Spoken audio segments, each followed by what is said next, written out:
नमस्कार दोस्तों, बहुत बहुत स्वागत है आप सबका एक बार फिर से हमारे YouTube चैनल जिसका नाम है एस्ट्रो नॉलेज में।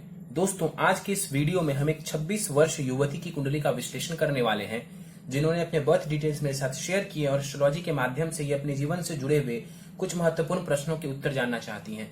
तो निश्चित ही आज इस वीडियो में मैं इनके द्वारा पूछे गए सभी प्रश्नों का उत्तर दूंगा और साथ ही साथ इनकी कुंडली का पूर्ण विश्लेषण भी करूंगा। दोस्तों, इस वीडियो को शुरू करने से पहले हर बार की तरह आप सबसे निवेदन है, यदि अभी तक आपने हमारे YouTube चैनल एस्ट्रो नॉलेज को सब्सक्राइब नहीं किया है तो आप प्लीज इसे सब्सक्राइब कर दें और बेल आइकन को दबाना ना भूलें। साथ ही साथ दोस्तों, यदि आप सब भी इसी प्रकार अपनी कुंडली का विश्लेषण करवाना चाहते हैं या फिर मुझसे संपर्क करना चाहते हैं तो स्क्रीन पर फ्लैश हो रहे व्हाट्सएप नंबर के ऊपर आप मुझसे संपर्क कर सकते हैं और ज्यादा जानकारी के लिए आप नीचे डिस्क्रिप्शन बॉक्स को भी चेक कर सकते हैं। चलिए वापस आते हैं इस विश्लेषण के वीडियो के ऊपर और सबसे पहले मैं आप सबों के समक्ष इनके द्वारा पूछे गए कुछ प्रश्नों को रख देता हूं। इन्होंने पूछा है कि सरकारी नौकरी कब लगेगी टीचिंग के फील्ड में, एजुकेशन के क्षेत्र में यदि बिजनेस किया जाए तो कैसा रहेगा, बिजनेस करना ज्यादा उचित है या फिर जॉब करने से मुझे ज्यादा लाभ देखने को मिलेगा, बेस्ट क्या रहेगा, एजुकेशन से जुड़ा हुआ यदि यूट्यूब चैनल खोला जाए तो कैसा रहेगा, कैसी सफलता मिल सकती है, वैवाहिक जीवन को लेकर के, नवमांश चार्ट और संतान सुख को लेकर के और धन वगैरह से भी जुड़ा हुआ इनका प्रश्न है। तो निश्चित ही इनके सभी प्रश्नों का हम एक एक करके आखिर में उत्तर देंगे, लेकिन सबसे पहले इनकी लग्न कुंडली की तरफ चलते हैं दोस्तों, जो कि हमारे समक्ष है। और इनकी लग्न कुंडली प्रारंभ होती है 12 नंबर से। 12 नंबर यानी कि इनकी कुंडली बन जाती है यहां पर मीन लग्न की, और चंद्रमा को देखें तो चंद्रमा देव यहां पर मिथुन राशि में जाकर के विराजमान है, यानी कि इस जातिका की कुंडली बनती है मीन लग्न और मिथुन राशि की। मीन लग्न यानी कि गुरु के द्वारा अधिपत्य किया जाने वाला लग्न। ऐसे लोगों को देखा जाए, इनके स्वभाव की बात की जाए तो ऐसे लोग रिजर्व्ड रहते हैं, आर्टिस्टिक क्वालिटी होती है इनके अंदर, इंट्यूशन पावर आमतौर पर बहुत अच्छी होती है ऐसे लोगों की, किसी भी परिस्थिति में खुद को ढालना जानते हैं ऐसे लोग, और इमोशनल होते हैं, भावुक प्रवृत्ति के होते हैं, जल्दी किसी की भी बातों में आ जाते हैं, और शर्मीला स्वभाव होता है, दूसरों के मदद करने वाले होते हैं और नेक दिल होते हैं। नेक दिल क्यों होते हैं? क्योंकि गुरु का लग्न बनता है और गुरु के लग्न वाले लोग, चंद्रमा के लग्न वाले लोग आमतौर पर नेक दिल होते हैं।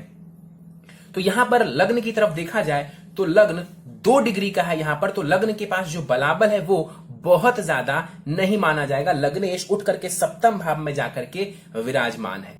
चलिए आगे बढ़ते हैं, चलते हैं कुंडली के तीसरे भाव की तरफ। तीसरा भाव में देखा जाए तो यहां पर 2 ग्रह शुक्र और केतु युति बना करके विराजमान है। यहां पर शुक्र स्वग्रही है। इस कुंडली में शुक्र को देखें तो वो तृतीयेश है और अष्टमेश है। इस कुंडली में शुक्र देव मारक ग्रह है, मारक ग्रह है शुक्र। तीसरे भाव में शुक्र स्वग्रही बैठा हुआ है, तो निश्चित रूप से तीसरे भाव के बल को ये बढ़ा देंगे, वहां से जुड़े हुए ये पॉजिटिव रिजल्ट्स काफी हद तक देंगे। यहां पर देखा जाए जो शुक्र है 19 डिग्री के साथ यहां पर अच्छे बलाबल के साथ 50% से भी ज्यादा बलाबल के साथ यहां पर बैठे हुए हैं।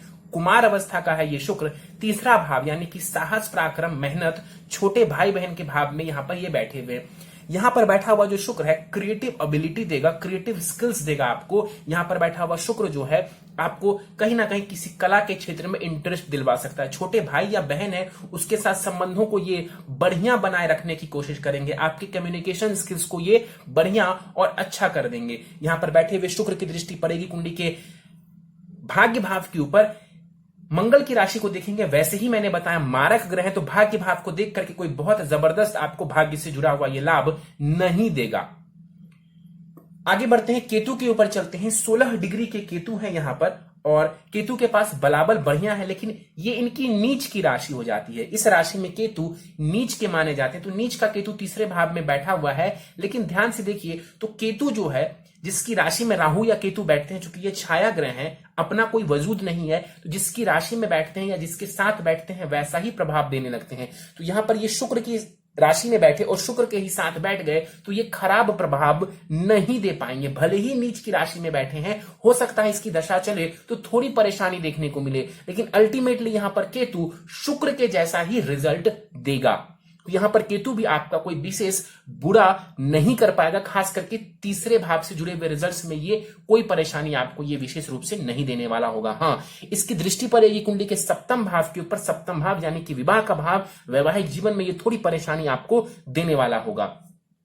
हो सकता है कि तालमेल में थोड़ी सी दिक्कत परेशानी आए। इसके अलावा केतु की दृष्टि पड़ेगी कुंडली के भाग्य भाव के ऊपर। भाग्य भाव को देखने, चूंकि नीच की राशि में है तो सर्वश्रेष्ठ रिजल्ट भाग्य को भी देख करके नहीं देंगे। हो सकता है तो आपको थोड़ी बहुत ये यात्राएं, लंबी दूरी की यात्राएं दे दें। और केतु की दृष्टि पड़ेगी कुंडली के लाभ स्थान के ऊपर, तो लाभ संबंधित थोड़ी सी परेशानी ये अपनी दशांतर दशा में खड़ी कर सकते हैं।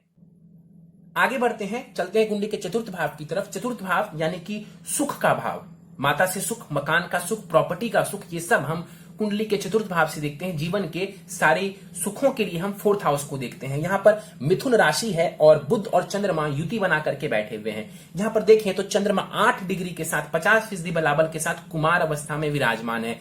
वहीं बुध को देखें तो स्वग्रही जरूर है लेकिन वक्री और अस्त का होकर के ये बैठा हुआ है और मृत भी है, यानी कि बुध के पास जो बलाबल है वो काफी कम हो जाएगा, बहुत कम हो जाएगा और ये ना के बराबर प्रभावी होंगे।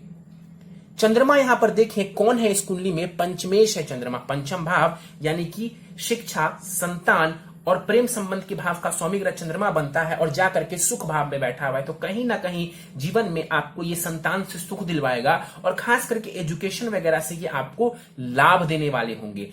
देखा जाए यहां पर चंद्रमा मित्रता में तो नहीं है और साथ में बुध के बैठ गए तो तात्कालिक शत्रुता भी होगी, तो सर्वश्रेष्ठ परिणाम नहीं देंगे, लेकिन फिर भी यहां पर चंद्रमा आपको अच्छा रिजल्ट दे जाएगा। आप चाहें तो चंद्रमा के बलाबल को बढ़ा करके उससे और भी ज्यादा लाभ ले सकती हैं। चंद्रमा यहां पर बैठ करके आपको माता से जुड़ा हुआ सुख देने वाला होगा और इसकी दृष्टि पड़ेगी दसम भाव के ऊपर, तो करियर में भी ये आपको लाभ देने वाला होगा। करियर में भी आपको ये जो है पदोन्नति देने वाला होगा।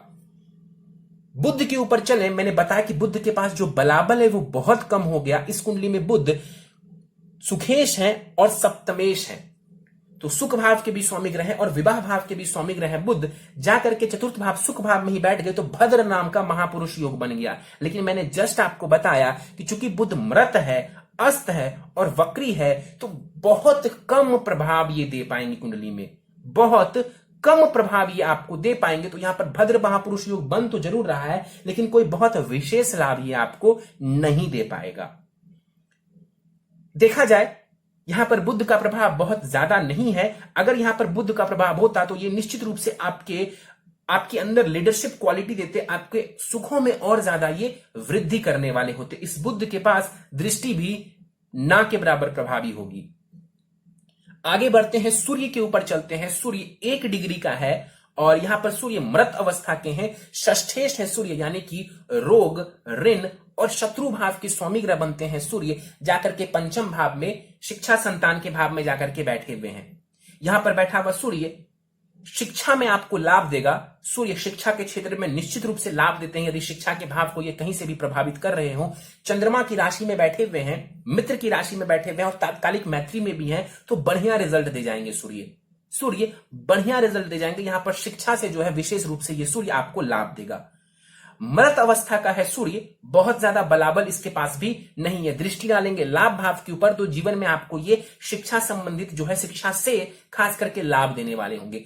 एक बात ध्यान देने योग्य है वो ये है कि सूर्य षष्ठेश है जो कि रोग का भी होता है और जाकर के संतान भाव में बैठे हुए, तो हो सकता है कि प्रथम संतति होने में थोड़ी सी परेशानी देखने को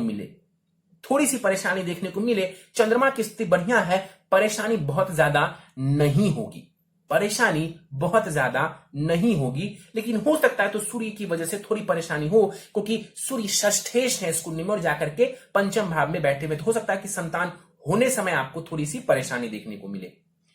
मंगल के ऊपर चलते हैं। 20 डिग्री का मंगल है, बलाबल अच्छा है मंगल के पास। वृद्ध अवस्था का मंगल यहां पर 50% से ज्यादा बलाबल के साथ विराजमान है। इस कुंडली में मंगल कौन है तो भाग्येश है और धनेश है।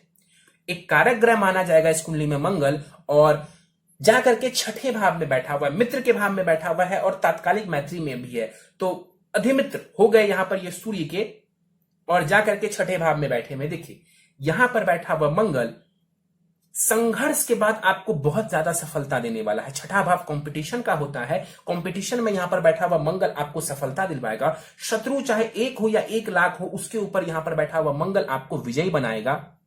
लड़ करके झगड़ करके भी आप अपना काम बना सकती हैं। यहां पर बैठा हुआ मंगल इतना ज्यादा बलवान है। धन भाव के स्वामी ग्रह मंगल का ऋण भाव में आकर के बैठना वैसे तो बहुत शुभ नहीं है, लेकिन यदि आप ऋण लेकर के, लोन लेकर के अपना काम करें तो ये योग, ये जो दोष भी है ये भी योग में बदल जाएगा। तो ऋण लेकर के यदि आप काम करती हैं तो आपका भाग्य कई गुना ज्यादा आपको साथ देने वाला होगा।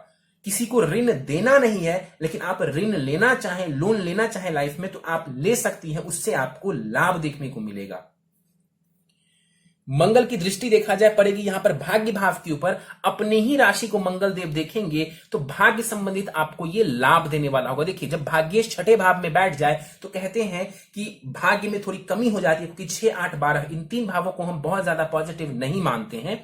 तो यहां पर जब भाग्येश उठ करके कुंडली के छठे भाव में आ गया तो मेहनत को इन्होंने बढ़ा दिया, लेकिन यहां पर बैठ करके मंगल दृष्टि डालेगा अपने ही राशि के ऊपर, तो जो भाग्य संबंधित आपको लाभ मिलना चाहिए था वो अब मंगल देगा। हायर एजुकेशन भी आपको ये देने वाला होगा। मंगल की दृष्टि पड़ेगी कुंडली के विदेश खर्च भाव के ऊपर और विदेश भाव के ऊपर, तो यहां पर शत्रु दृष्टि है तो धन का व्यय करवा सकता है और विदेश वगैरह की यात्राएं भी आपको दे सकता है। मंगल की दृष्टि पड़ेगी कुंडली के लग्न के ऊपर और यहां पर दृष्टि डाल करके कई बार पेशेंस में थोड़ी कमी कर सकते हैं और थोड़ा सा ये टेंशन आपको दे सकते हैं।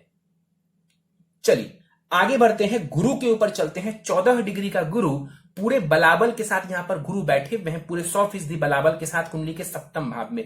इस कुंडली में गुरु लग्नेश है और कर्मेश है, यानी कि शरीर भाव और करियर प्रोफेशन भाव के स्वामी ग्रह हैं गुरु, जाकर के सप्तम भाव विवाह और पार्टनरशिप के भाव में जाकर के यहां पर ये बैठे हुए हैं। गुरु यहां पर बैठा हुआ है लेकिन अकेले बैठा हुआ है। अकेले बैठने की स्थिति में यहां पर गुरु भाव नाश करते हैं, क्योंकि ये कारक हो जाते हैं विवाहिक भाव के, मतलब इस भाव में ये कारक हो जाते हैं, विवाह के कारक हो जाते हैं। तो सप्तम भाव में बैठने पर ये कुछ हद तक ही सही लेकिन भाव नाश तो करेंगे और इस कुंडली में भी करेंगे। तो भाव नाश की वजह से थोड़ी सी मतभेद की स्थिति देखने को मिल सकती है आपके वैवाहिक जीवन में। भावनाश से मतभेद की स्थिति होगी। मैं ऐसा कहीं से नहीं कह रहा हूं कि विवाह टूट जाएगा, मैं ऐसी कोई बात ही नहीं कह रहा हूं। मैं कह रहा हूं कि मतभेद की स्थिति देखने को मिलेगी। वैसे भी केतु की दृष्टि पड़ रही थी यहां और गुरु यहां पर बैठे हुए हैं तो काफी अच्छाई भी है यहां पर, लेकिन मतभेद की स्थिति देखने को मिल सकती है। बुध के साथ तात्कालिक मैत्री में है गुरु, बुध के साथ तात्कालिक मैत्री में है गुरु, तो काफी हद तक यहां पर ठीक ठाक परिणाम देंगे, लेकिन भावनाश की वजह से थोड़ा बहुत मतभेद देखने को मिल सकता है। बिजनेस वगैरह आप कर सकती हैं, गुरु आपको बिजनेस वगैरह में काफी हद तक लाभ देते रहेंगे। गुरु की दृष्टि पड़ेगी लाभ स्थान के ऊपर, नीच की दृष्टि जरूर है लेकिन फिर भी कारक है तो आपको लाभ कराते रहेंगे। गुरु की दृष्टि लग्न के ऊपर पड़ रही है, मोटापा दे सकते हैं लेकिन आपके व्यक्तित्व को ये बढ़िया बनाने वाला होगा, आपको ये गुरु ज्ञान देने वाला होगा। और गुरु की दृष्टि पड़ेगी कुंडली के तीसरे भाव के ऊपर तो साहस पराक्रम में वृद्धि करवा करके ये आपको जीवन में बहुत सारा लाभ करवाने वाले होंगे। चलिए आगे बढ़ते हैं, चलते हैं राहु के ऊपर। यहां पर राहु 16 डिग्री के साथ पूरे बलाबल के साथ विराजमान है। जैसे कि केतु मैंने बताया था कि नीच का है तीसरे भाव में, उसी प्रकार राहु देव यहां पर कुंडली के भाग्य भाव में नीच की राशि में जाकर के वृश्चिक राशि में विराजमान है। राहु का यहां पर बैठना कहीं ना कहीं भाग्य संबंधित और धर्म संबंधित थोड़ी परेशानी आपको खड़ी कर सकता है। कई बार धर्म को मानने से भी व्यक्ति को थोड़ी सी परेशानी देखने को मिलती है। कंटिन्यूअस जो है व्यक्ति धार्मिक जो है पूजा पाठ नहीं कर पाता है, उसमें ब्रेक्स लग सकते हैं। हायर एजुकेशन कई बार थोड़ी बहुत बाधित हो सकती है आपको। हालांकि मंगल की दृष्टि जरूर पड़ रही है, मैंने आपको बताया था, तो काफी हद तक वो इसकी नेगेटिविटी को खत्म करने वाले होंगे, लेकिन फिर भी यहां पर बैठा हुआ राहु भाग्य में आपको उतार चढ़ाव की स्थिति देने वाला होगा। हायर एजुकेशन में भी थोड़ी परेशानी ये आपको दे सकता है। राहु की दृष्टि पड़ेगी कुंडली के लग्न के ऊपर और लग्न के ऊपर दृष्टि डाल करके ये राहु आपको भ्रम की स्थिति दे सकता है, भ्रमित कर सकता है, कंफ्यूज कर सकता है, उससे आपको बचना चाहिए। राहु की दृष्टि द्वितीय भाव के ऊपर पड़ेगी, आपको फिजूल की दौड़ भाग और मेहनत ये करा सकते हैं। और राहु की दृष्टि सूर्य के ऊपर पड़ रही है, शिक्षा संतान भाव के ऊपर पड़ रही है, तो शिक्षा संतान संबंधित थोड़ी सी परेशानी, और सूर्य को देख रहा है तो कहीं ना कहीं कॉन्फिडेंस को ये कम कर सकता है। तो यहां पर राहु बहुत अच्छा रिजल्ट नहीं दे रहा है। वैसे भी इस कुंडली में राहु केतु कारक नहीं होते हैं। मंगल की दृष्टि जो राहु के ऊपर पड़ रही है वो कहीं ना कहीं इसके नेगेटिव रिजल्ट्स को काफी हद तक खत्म करने में कारगर रहेंगे, लेकिन फिर भी यदि राहु की दशांत दशा चलती है तो उस दौरान विशेष रूप से भाग्य संबंधित आपको उतार चढ़ाव निश्चित रूप से देखने को मिल जाएंगे। चलिए आगे बढ़ते हैं, शनि के ऊपर चलते हैं। विदेश भाव में शनि यहां पर बैठे हुए हैं, विपरीत राजयोग की स्थिति बना दिया है शनिदेव ने। देखिए तो यहां पर शनि 12वें भाव का स्वामी ग्रह और 12वें भाव में ही विराजमान है, तो विपरीत राजयोग की स्थिति यहां पर बन रही है। तो शनिदेव विदेश वगैरह यदि आप निकलती हैं तो थोड़ा बहुत आपको ये लाभ करवा सकते हैं। वक्री है शनि, फिर भी मैं कहता हूं कि आपको ये विदेश में या फिर जन्म स्थान से दूर आपको लाभ दे देगा। 5 डिग्री के शनिदेव हैं, बाल अवस्था का ये शनि है, बहुत ज्यादा बलाबल नहीं होगा शनि के पास। यहां पर बैठ करके ये शनिदेव विदेश संबंधित आपको लाभ करवाते रहेंगे और आपके खर्चों को भी ये कंट्रोल करेगा। शनि की दृष्टि पड़ेगी कुंडली के द्वितीय भाव के ऊपर। देखिए ये नीच की दृष्टि है, ये शनि की नीच की दृष्टि, और शनि कोई कारक नहीं है इस कुंडली में। नीच की दृष्टि धन और वाणी भाव के ऊपर डालेंगे तो कहीं ना कहीं धन में, खास करके जो आपके सेविंग्स की बात मैं कह रहा हूं, उसमें ये थोड़ी कमी करने वाले होंगे। तो सेविंग्स का विशेष रूप से ध्यान रखना है, धन का व्यय आपको नहीं करना। पैतृक संपत्ति का इस्तेमाल आपको बहुत सोच समझ करके करना है, नहीं तो शनि की जो नीच की दृष्टि पड़ रही है और मंगल जो यहां पर ऋण भाव में जाकर के 6ठे भाव में बैठे हुए हैं, थोड़ा नुकसान आपको कर सकते हैं। तो धन व्यय बहुत सोच समझ करके आपको करना है।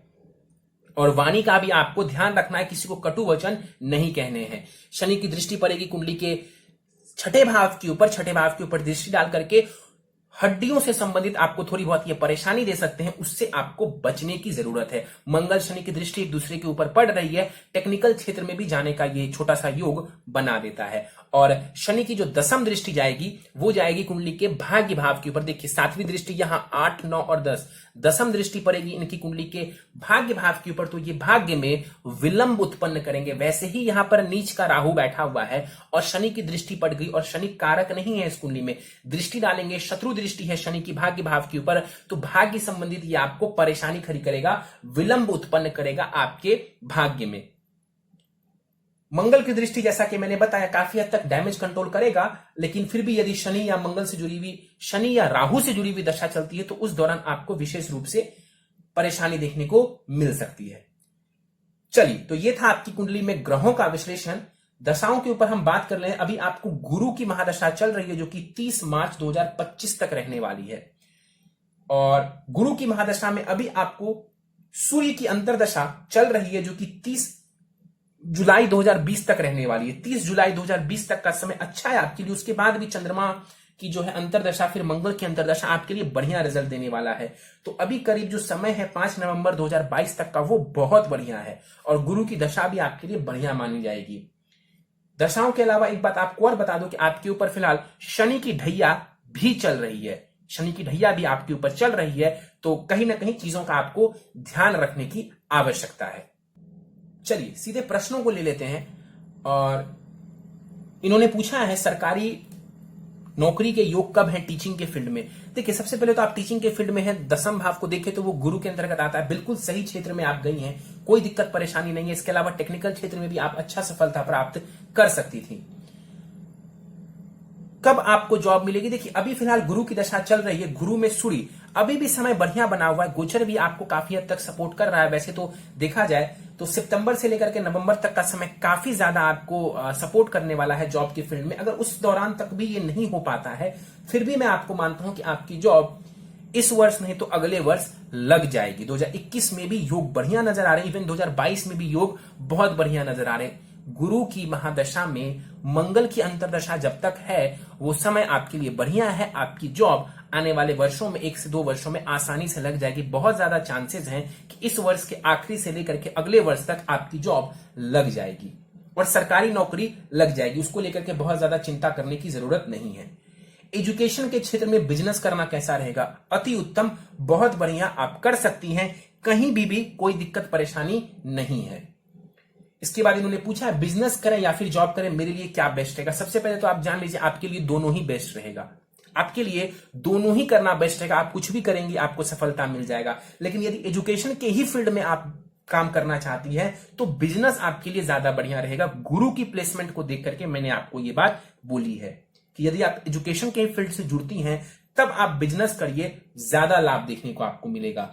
इसके बाद इन्होंने पूछा है एजुकेशन रिलेटेड यूट्यूब चैनल कैसा रहेगा, क्या मुझे सफलता प्राप्त होगी। बिल्कुल सफलता प्राप्त होगी। आप प्रयास करिए, अच्छा आप जो है उसमें सफलता प्राप्त कर सकती हैं, कोई दिक्कत नजर नहीं आ रही। और शुक्र जो यहां पर मैंने स्टार्टिंग में भी बताया था कि आपके अंदर वो बात है, वो स्किल्स है, क्रिएटिव स्किल्स भी मौजूद है आपके अंदर। आप आराम से यूट्यूब चैनल खोल करके जो है अच्छे तरीके से चला सकती हैं। वैवाहिक जीवन कैसा रहेगा? देखिए, वैवाहिक जीवन में आपके जो स्वामी ग्रह बुध बनते हैं वो अस्त और वक्री हैं। वीक पॉइंट बनता है, गुरु कुंडली के सप्तम भाव में बैठे हुए हैं, ये भाव नाश कर रहे हैं। ऐसा मत समझिए कि ये बहुत खराब स्थिति होगी।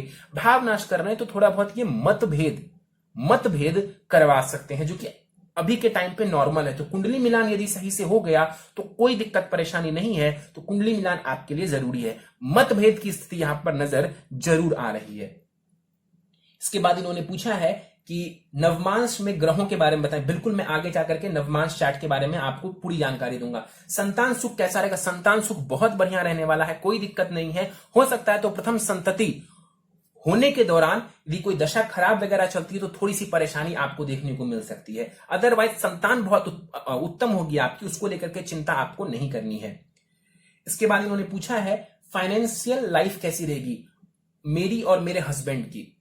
देखिए, आपके हस्बैंड की कहीं ना कहीं जहां तक बात करें तो वो तो उनके चार्ट से ज्यादा नजर आ सकता है, लेकिन आपके फाइनेंस के बारे में हम जरूर आपके चार्ट से पूर्ण रूप से जान सकते हैं। देखिए, धनेश जो बनते हैं मंगल, वो जाकर के छठे भाव में बैठे हुए, तो लोन लेकर के यदि आप कार्य करती हैं बहुत ज्यादा लाभ मिलेगा। अगर लोन नहीं भी लेकर के कार्य करते हैं कोई भी दिक्कत नहीं है। धन को आप वेस्ट नहीं कर सकती हैं, धन को सोच समझ करके आपको खर्च करना चाहिए। और शनि की जो नीच की दृष्टि पड़ रही है द्वितीय भाव के ऊपर, ये वीक पॉइंट बनता है। ऐसा बिल्कुल नहीं है कि आप धन नहीं कमाएंगे, आप बढ़िया धन कमाएंगे, उसमें कोई दिक्कत नहीं है। लेकिन मैं इतना कह रहा हूं कि समझदारी से आपको धन खर्च करना चाहिए। यदि आप धन खर्च के ऊपर कंट्रोल रखेंगी तो लाभ देखने को मिल जाएगा। इसके बाद इन्होंने पूछा है मकान या गाड़ी लेने का योग क्या है? बिल्कुल लेने का योग है, आप ले पाएंगी, कोई दिक्कत परेशानी नहीं है। अभी जब गुरु की महादशा में चंद्रमा की अंतरदशा आएगी तो उस दौरान भी योग एक्टिवेट हो जाएंगे। यदि संभव हो तो आप ले लीजिए, क्योंकि चंद्रमा चतुर्थ भाव में बैठे हुए हैं तो प्रॉपर्टी, गाड़ी, ये सब लेने का योग एक्टिवेट हो जाएगा। चलिए, तो ये था आपके प्रश्नों का उत्तर। आपके नवमांश चार्ट के ऊपर हम चलते हैं। नवमांश चार्ट मेरे सामने है। आपकी नवमांश कुंडली बनती है यहां पर कर्क लग्न की। लग्न में ही सूर्य विराजमान है और सूर्य की दृष्टि सप्तम भाव के ऊपर पड़ेगी। देखिए, वैवाहिक जीवन में यहां पर भी मतभेद की स्थिति नजर आ रही है। मैं फिर से बोलूंगा कि विवाह टूटने की बात मैं नहीं कह रहा हूं, मैं मतभेद की बात कह रहा हूं। तो मतभेद यहां पर भी नजर आ रहा है। और इसके अलावा देखें तो चंद्रमा की स्थिति बढ़िया है, गुरु केतु के साथ बैठे हुए हैं और शनि राहु के साथ। तो निश्चित रूप से कुंडली मिलान करके विवाह करने की आवश्यकता है। शुक्र और बुध की स्थिति बढ़िया नजर आ रही है और शनि राहु के साथ जाकर के बैठे हुए हैं। तो कहीं ना कहीं वहां पर सप्तमेश शनि बनते हैं। आपके नवमांश कुंडली में सप्तमेश शनि बनते हैं और वो राहु के साथ जाकर के बैठे हुए हैं। तो कहीं ना कहीं वैवाहिक जीवन में थोड़ी सी परेशानी यहां पर नजर आ रही है। कुंडली मिलान कर लेंगी, परेशानियों से बच जाएंगी। तो कुंडली मिलान को प्राथमिकता देनी है आपको, कोई दिक्कत नहीं होगी। सीधे उपाय के ऊपर चलते हैं। प्रथम उपाय है आपके लिए मोती रत्न, करीब 7 रत्ती का मोती चांदी की अंगूठी में जरवा करके दाहिने हाथ की सबसे छोटी उंगली में आपको इसे शुक्ल पक्ष के सोमवार की संध्या काल को धारण करना है। अगला उपाय है आपके लिए नित्य ओम ब्रीम बृहस्पति नमः, इस मंत्र का कम से कम 3 अथवा 5 माला जाप करें। जैसा समय हो आप 3 कम से कम या फिर 5 से 10 माला भी जाप कर सकती हैं। हर गुरुवार किसी भी मंदिर में आपको जाना है, चाहे किसी भी देवी देवता का वो मंदिर हो, आपको हर गुरुवार किसी मंदिर में जाना चाहिए। भगवान शिव की यथासंभव पूजा आराधना करें। शिव जी आपके चंद्रमा इष्ट देव बनते हैं, तो शिव जी की पूजा आराधना से आपको बहुत ज्यादा लाभ देखने को मिलेगा। हर सोमवार शिवलिंग के ऊपर जल दूध से अभिषेक करें। नित्य हनुमान चालीसा का पाठ करना चाहिए और संभव हो तो सूर्य को अर्घ्य दें, इससे भी आपको बढ़िया स्थिति देखने को मिल जाएगी। चलिए, तो दोस्तों ये था इस 26 वर्ष युवती की कुंडली का विश्लेषण। मुझे उम्मीद है कि आपको हमारा यह कुंडली विश्लेषण का वीडियो पसंद आया होगा। यदि वीडियो पसंद आया तो आप इसे लाइक करें, शेयर करें। अभी तक आपने हमारा YouTube channel astro knowledge subscribe नहीं किया है तो आप प्लीज इसे सब्सक्राइब कर दें और बेल आइकन को दबाना ना भूलें। साथ ही साथ दोस्तों, यदि आप सब भी इसी प्रकार अपनी कुंडली का विश्लेषण करवाना चाहते हैं या फिर मुझसे संपर्क करना चाहते हैं तो स्क्रीन पर फ्लैश हो रहे व्हाट्सएप नंबर के ऊपर आप मुझसे संपर्क कर सकते हैं। और ज्यादा जानकारी के लिए आप नीचे डिस्क्रिप्शन बॉक्स को चेक कर सकते हैं। इस वीडियो में फिलहाल इतना ही दोस्तों। आप सबका बहुत बहुत धन्यवाद।